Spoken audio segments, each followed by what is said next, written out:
सांप का अपना जहर उसके जिस्म पर असर क्यों नहीं करता?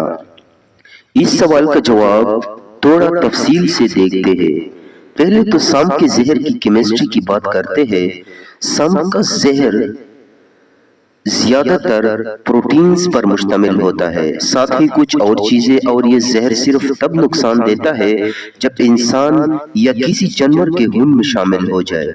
खून के अलावा अगर सांप का जहर जिल्द पर गिर जाए जहाँ कोई जख्म ना हो तो जिस्म को नुकसान नहीं देता, बल्कि अगर सांप के जहर को पी लिया जाए तो सांप का जहर निजाम हिसाब में कीमियाई तौर पर टूट जाता है और नुकसान के काबिल नहीं रहता।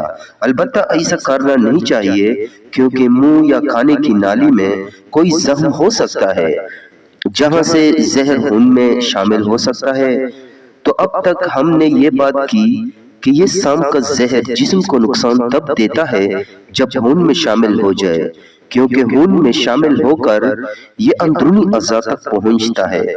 सांप के जिस्म में बनने वाला जहर इसके खून में शामिल नहीं होता, बल्कि सांप की जहर की थैलियां जहां उसका जहर होता है वो सांप के मुंह के अंदर होती है और सांप के दांतों से उनका कनेक्शन होता है, जिससे सांप का जहर उसके दांतों में आता है।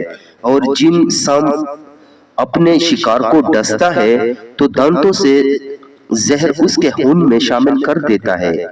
उसके अलावा कुछ सांप ऐसे होते हैं जिनका जिस्म उनके अपने और दूसरे सांपों से भी मुतफ़ात रखता है, जैसे कि किंग कोबरा।